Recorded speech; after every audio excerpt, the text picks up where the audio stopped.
Hello, and welcome back to this episode of the Pensions Perspectives podcast brought to you by WTW. I'm your host for today, Hassan Muratwell, and I'm joined today by two of my favourite colleagues, Tessa and Reese from our asset research team. Hi, guys. Hello. And Hello. Welcome back to the podcast. This is not your first time here. It's not your first radio. So don't worry, listeners, if you think you're getting deja vu, you've not clicked into an old episode. Tessa and Reese, you guys both joined me at the start of the year so that we could talk about markets and our outlook for 2026. And given everything that's happened in markets, we thought it's a good time to get you back in and touch base on where we're at.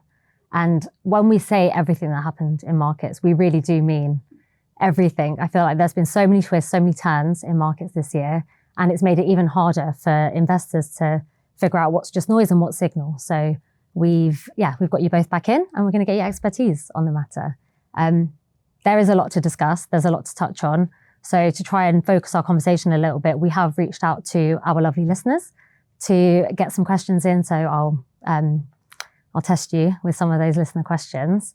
Something that stood out from the last time we sat down to speak was the conversation that we had around cutting through the noise and cutting through the headlines and trying to understand what really matters for investors. And that's hard enough to do at the best of times. But over the last few months, it feels like we've had 6 months worth of headlines in a single week at times. And with each new headline comes a new kind of change in sentiment. So yeah, it'd be really good to get your views on what all of that means and what investors should really be focusing on. So if we look back to when we last sat down 6 months ago, what feels the same and what feels different? Should I go first? Yeah.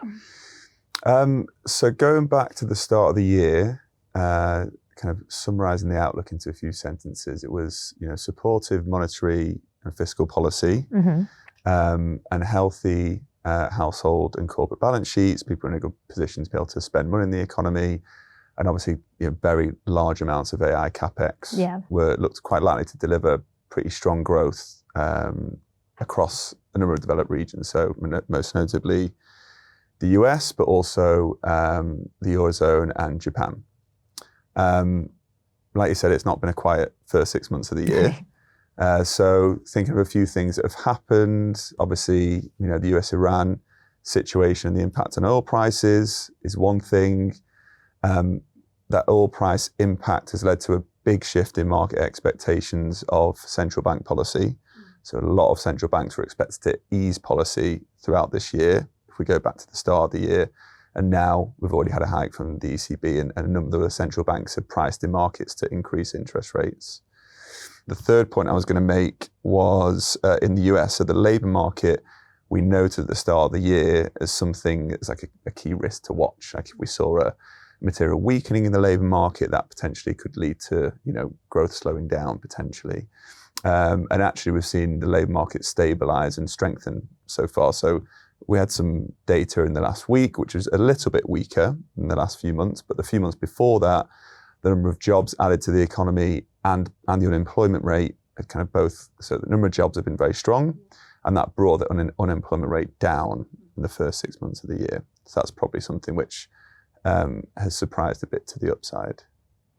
Yeah, I mean, actually preparing for this podcast made me realise just how eventful the last 6 months has been. So yeah, it's kind of useful time to kind of navel gaze and think about, what's gone directionally the same as we were expecting and what's maybe surprised us. So agree with kind of everything Reese is saying there.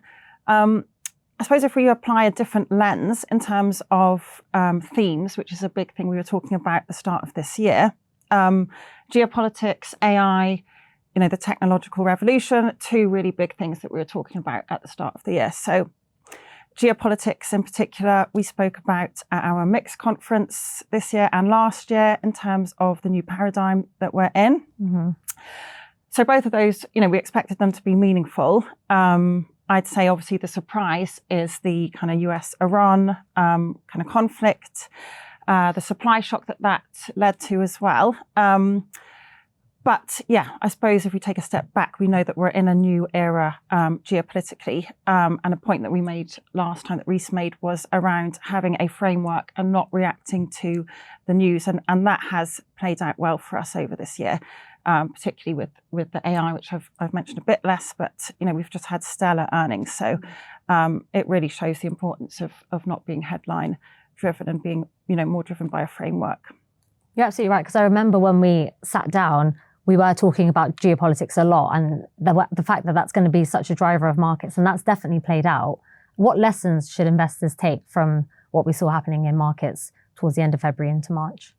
Yeah, I think that main one around not being driven by headlines is really important. So I'd underscore that one again. Having that framework is super duper important. If we're looking now, I suppose the one thing that has changed relative to our expectation, as Reece mentioned, is that kind of hawkish pivot. So surprises can always happen. We always advise clients to be diversified for a variety of different outcomes for that reason. So, and then, staying invested, sticking to your plan has been really, really important with all of these kind of developments.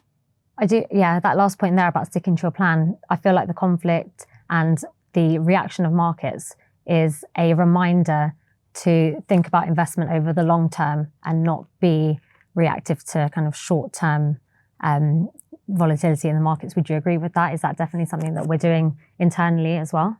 Yeah, exactly. And just to kind of reiterate Tessa's point there, it's about having a framework to be able to take in the new information, assess how it sits within that framework, and then be able to make decisions. So like thinking about something that obviously added a lot of uncertainty to the broader environment is the onset of the US-Iran conflict.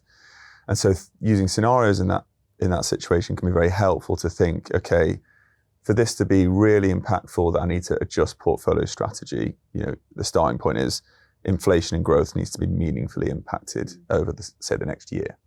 And really trying to work back from that, okay, what kind of oil price at the end of this year might lead to that outcome happening, and then trying to assess the likelihood of those things. So yeah, absolutely, you need to have that framework and a way to take in the new information, process it, and then know whether any decisions need to be made or not.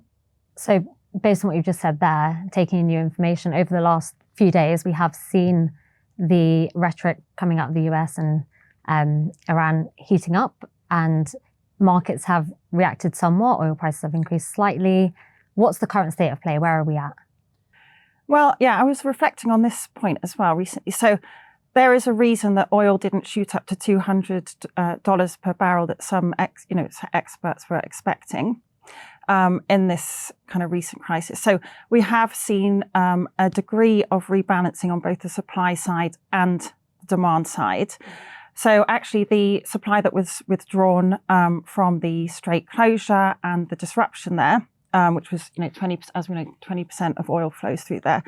70% of that has actually been kind of balanced by, half of that being by China's demand decreasing and also supply coming online more. So that is also, I'd say, quite a hot feature of debate that we have right now, which is how structural is the war and the disruption impacts, and that's very difficult to call. But also we can look at how supply chains have historically re-engineered to give us a picture for how structural this could be in nature. Yeah, so maybe to add, so Tessa mentioned there how China demand's been a lot lower than what it historically typically has been, and China have got a lot of reserves of oil that obviously they've been using in this kind of intervening period. As have a number of other regions, so Japan's another one that's had materially lower, importing materially lower oil and using reserves. But on the supply side, so there's a number of pipelines that get oil out of the Gulf that don't need to pass through ships through the Strait. Flow through those pipelines has been higher. Oil producers in the Atlantic Basin, so that's kind of like North, Central and South America, so US, Canada, Venezuela, Brazil, Guyana, they've all been producing quite a bit more oil. And also a thing to remember is we came into the conflict in an oil market that was in excess supply. So Gulf producers and the Strait wasn't actually experiencing kind of maximum capacity flows. So we don't need to go back to maximum capacity flows for oil prices to kind of behave themselves. And also another thing is that, the flows out the Strait haven't been zero. So since I think May time, the US and other areas have been moving ships out through quite close to like the Oman coast, so trying to avoid the part of the coast that's closer to Iran. So there's a number of things which have meant that oil prices kind of since May time have behaved themselves a bit more and paint a picture that, you know, prices are likely to be contained outside of a very extreme escalation in war situation. That means, you know, a number of those things could be impacted for a number of months from here. Okay. Before we move on, what are some of the longer term impacts of this conflict and what we've seen happening in markets? Yeah, so think about oil prices and the risk to oil prices. So really what we're talking about here, these supply and demand balances and, you know, how quickly will flows come back online through the Strait is more like a 1 to 3 year issue. Because really, you know, 3 to 5 years from now, I think, you know, Iran has played their card on restricting flows through the Strait, and whether it's pipelines through Gulf countries, Dubai has announced this week they're looking at building a new port that basically is past the Strait, so is able to get goods and oil out of that region without having to pass through the Strait of Hormuz.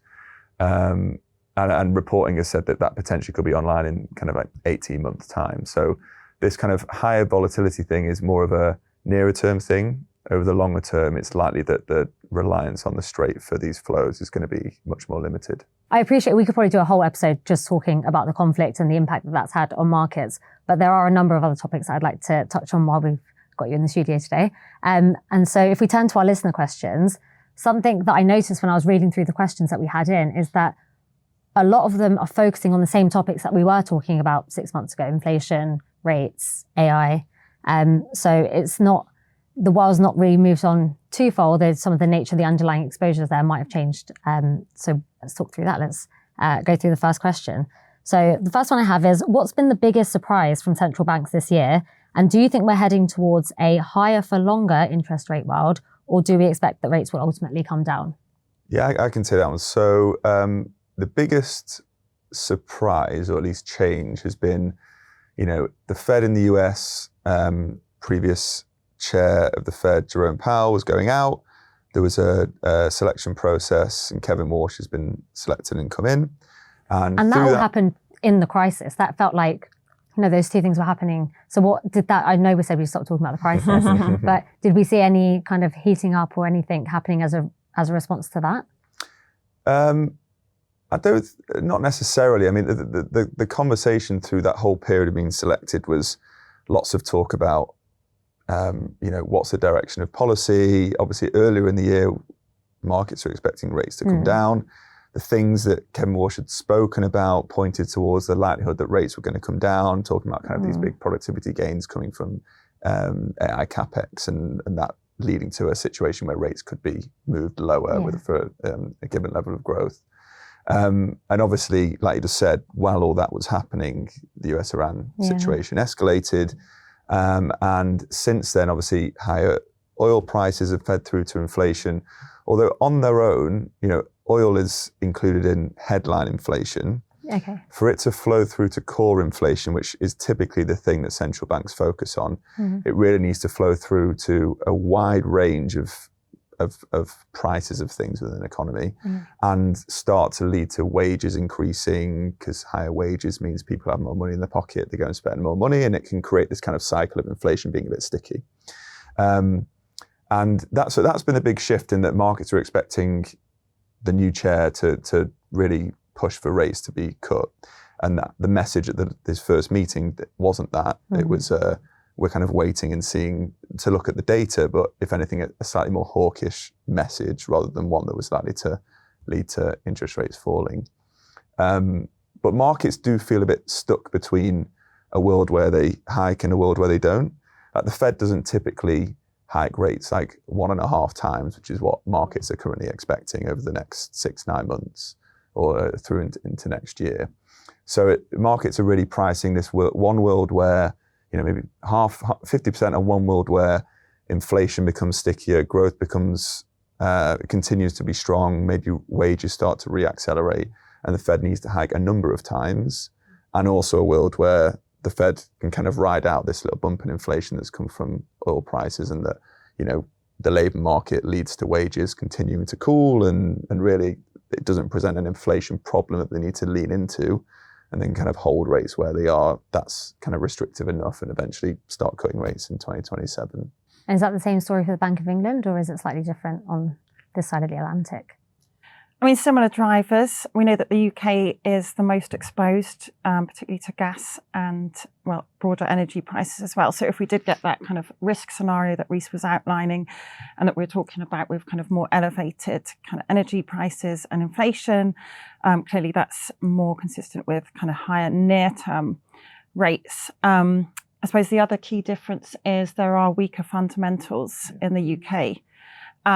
So, it's worth mentioning we are taking less kind of directional duration positions relative to the start of the year. The UK, we can see that gilt yields are still high relative to that kind of 2-3 year plus environment, particularly with that kind of fundamental weakening that we've seen so far. So relatively similar. But yeah, some kind of growth differences. Yeah, exactly. So the big difference, like Tessa said there, in the UK, the Bank of England is stuck between growth is weakening, so you kind of don't want to increase interest rates, but you've got this bump in inflation. But also there's this kind of overhang that wages are slowing, but they're kind of still a little bit high. Whereas in the US, it's much more, demand is strong, and there's also this bump in inflation from oil prices. How is this kind of AI capex and slightly strengthening in the labour market going to end up leading to wages and services inflation and that kind of thing? So yes, there's in slightly different places and slightly different drivers of inflation, such that like in the UK it's much more of a supply side issue thing, whereas in the US it's much more of a demand thing. Yeah. Okay, that's really helpful. Thank you. We also had a bunch of questions on everyone's favourite topic, AI. It feels like it's impossible to escape the conversation on AI. Not that I'm trying to, but it's just coming up everywhere. And from the questions, it does feel like there is still real debate on whether or not all of this excitement and all of the sentiment is actually going to translate into real investment outcomes. So the first question we've had through is, has the investment case strengthened or weakened since January? I mean, that's a really good question. And actually, we've been talking about the US-Iran situation a lot, but earnings has been another kind of really meaningful surprise in data this year. So we're expecting a strong year, strong fundamentals so far. Actually, Q1, we saw 28% nearly of earnings growth on a year-on-year basis. I mean, over the long term, you'd expect earnings to track with GDP growth, so kind of 2-3%. So when you put it in that perspective and the size of the company, that's very stellar. We've also seen survey data that indicates companies that are adopting AI are increasing productivity by 11.5%. Again, that number on its own may not mean much, but you might expect over the long run that to be more like 2%. And productivity over the long run is kind of everything in growth. So we're seeing real tangible economic and market gains so far. And yeah, we've also noticed that, there's a lot of discussion around prior comparable regimes, like the late 90s. Actually, if you look at 1999, the PE ratio of the 7 biggest companies was 66 on a forward earnings basis, whereas right now that's 28. So we can see that, yes, valuations under some guys can look expensive, but actually, when you look at how fundamentally driven this rally has been, we're already seeing evidence that it's very much, a productive increase so far. The next AI-related question we've had is that at the start of the year, AI felt like a very large investment story. Are we now starting to see the real evidence of productivity benefits?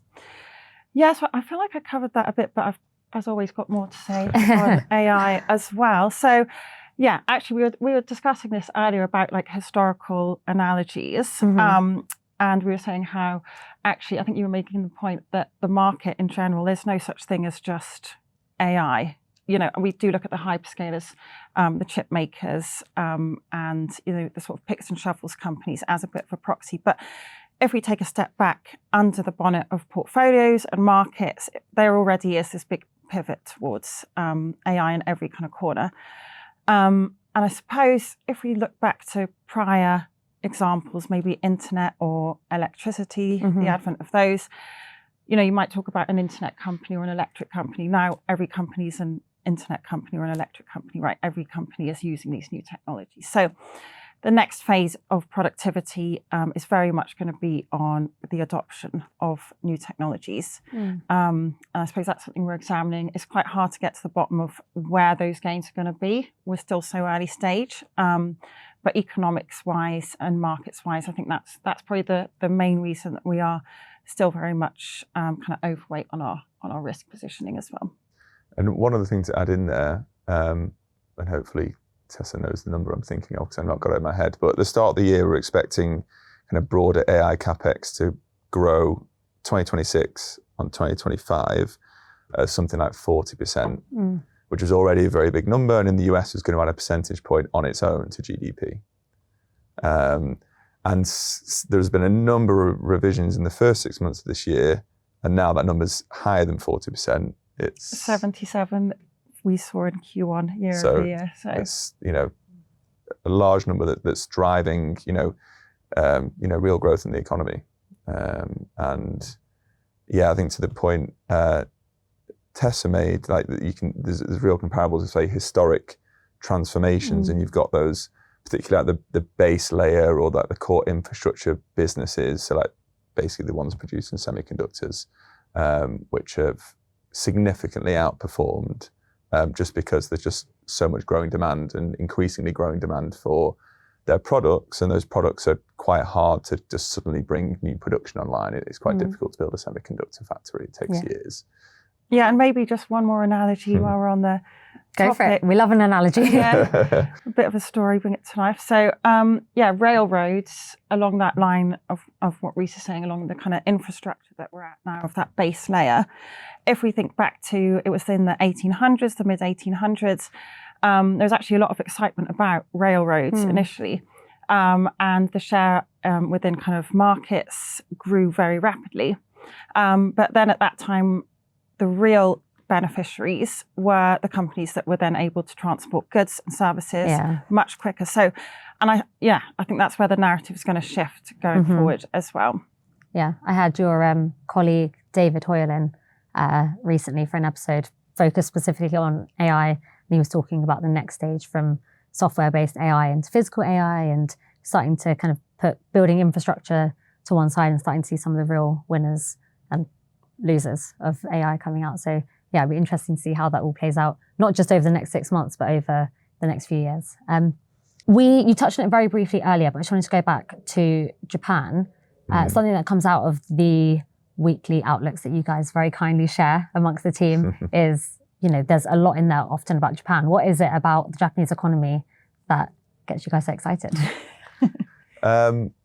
So there's been a number of kind of government. So there's been both like an underlying economy macro story, plus some kind of actual policy changes, which point towards outcomes in the future that look quite strong from an equity perspective, and potentially from a yen perspective, albeit a bit more uncertainty on that one.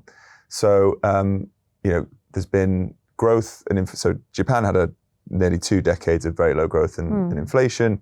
Post-COVID, that has changed. Wages have been increasing at a higher rate. Economic growth has been stronger, and inflation's been higher, and that has all allowed the central bank in Japan to gradually what's called normalize policy. So their interest rate policy has been super supportive to try and get inflation and growth going for a long period of time. It didn't really work. And post-COVID, central bank's been able to gradually increase interest rates. So the interest rate in Japan is now at 1%. Okay. And that's still the case. So growth still looks pretty strong. Wages are still increasing at a strong rate. And the Bank of Japan's stance is to still gradually normalize policy. So that's kind of the economic backdrop. On top of that, going all the way back to Shinzo Abe as prime minister in the mid-2010s, there's been a number of what have been termed like corporate reforms introduced, which in a nutshell, I mean, this is kind of Tessa's area of expertise, so I can go into detail, but in a nutshell, a bunch of policies to try and get companies which typically have hoarded a lot of cash on their balance sheet and spend that cash either through investing or through buying share buybacks to increase return on equity on the equities, and ultimately to drive stronger returns from a forward-looking basis. So we've had an overweight in Japanese equities for a couple of years now that's performed very well, and still think that theme's got space to run. I don't know if there's bits I might have missed. Yeah, I mean that ticks kind of the key points I was thinking as well. I suppose the other thing to add in terms of why the equity market's a bit more dynamic is those incentives you were talking about for corporates, also on the household side as well. So there's been a big kind of shake-up, both in terms of getting companies to kind of spend the cash on balance sheets productively. That's underway. On the household side as well, there's a lot of encouragement for households to invest domestically in equities. And those levels on household balance sheets are still roughly half of European counterparts. So there's definitely more upside to come, in our view, on both the kind of fundamental side as well as those kind of broader reforms that make it more kind of dynamic and exciting. Thank you. That's great. Thank you so much. If the first 6 months of this year have taught us anything, it's that forecasting markets is a very humbling experience. But I'm going to ask you to do it again. So what are we looking for over the next 6 months as we move into the end of the year and then into 2027? I don't know if it's cheating to use today's data, but if we see the kind of early stage news from earnings season that we're getting out today, we're still getting headlines around trouncing of very high expectations. So there's a real momentum there in terms of the underlying fundamentals, particularly on the US market. Reece pointed to the reasons why in terms of the strength there. So that can give us a bit of an indication that we've still got more positivity to come. I suppose the flip side, obviously, is that we know that expectations are high enough that a downward shock can surprise the downside. But yeah, we can see that productivity is there, the labour market strength is there, the policy environment is good. So that's one thing that really springs to mind. I feel like the kind of the riskier side of the book is kind of easier for us at the moment, or I suppose our debates more come on that duration side, given everything that we're seeing in the oil market as well. Yeah, so like Tess said, AI, CapEx earnings, key thing that we'll be watching. US-Iran situation, another key thing, obviously is adding a bit more uncertainty currently. And another thing which kind of downstream from that is what ends up happening to US policy. So US central bank interest rates, the flow through to government bonds and equities across the world is strong. And so whether the US economy delivers an environment where the Fed feels a need to hike rates a few times, I think that would present quite a risk to equity markets. We've kind of seen that as a few weeks ago, maybe it was a month ago now, post the first meeting, a bit more hawkishness was priced into markets, and it drove quite a bit of vol in equity markets. So that's another key thing to watch. And then, obviously, a lot of our listeners are UK based. So in maybe talking about the UK for a couple of minutes. So obviously, we're getting a change in Prime Minister. So a key thing there, particularly for currency and gilt markets, will be how his kind of talk and kind of the qualitative conversation on fiscal policy translates into actual policy over the next few months. Two things. So it's obviously already committed to the fiscal rules, which is important. But a couple of things markets will be watching for is, one, if there's kind of any shenanigans with, like, let's spend more at the start of the forecast and tax more at the end of the forecast, because that spending is certain to happen. The taxes to kind of rebalance the budget is a bit more uncertain. And so markets that are already quite sensitive to kind of fiscal policy news in the UK might be a bit more sensitive to that.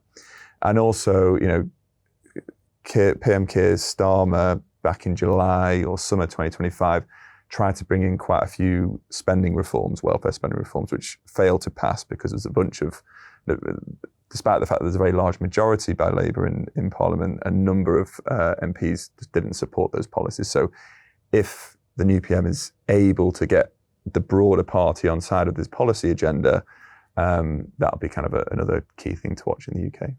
Sorry, Tessa. Oh no, I was just going to say, yeah, I really relate to that point in terms of the fiscal spending rules. And gilts is something we do debate quite a lot, especially on that sort of tactical horizon. And what we have seen is quite a big sensitivity of markets to any murmuring around fiscal spending and fiscal rules. So I think that's going to be very tightly watched by markets. We'll have to get you both back in another 6 months, sit you down, test if you're all right. So the last time we had our conversation, we finished up by asking you for your key messages, and I'm going to do the same again this time because we've covered a lot of ground there. But what are some of the key things that investors should be looking out for, key messages, either based on what's happened over the last 6 months, any learnings or things to look out for as we close out the year? I think, the one that comes to mind the most for me is stick to your plan. Don't stick to the headlines. Don't over-index to, when there's so much going on and there's a lot of stuff. Some of it's noise, some of it's fundamental, but sticking to a plan. I think that's really the main one that we've learned. Yeah, not being reactive. Perfect. Thank you. That's been a really helpful conversation. It's really good to be able to just cut through some of that noise and pick out the key details and what we should be focusing on. So thank you again for your time, for coming in for a second time. We've really enjoyed having you.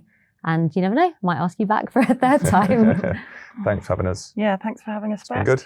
Thank you as well to our listeners for sending in their questions, and join us again for another episode of the Pensions Perspectives podcast.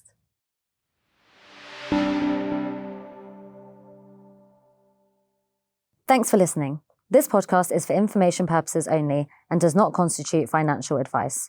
The views expressed by any hosts and guests are their own and may not reflect those of their employers or affiliated organisations. All content is protected by copyright.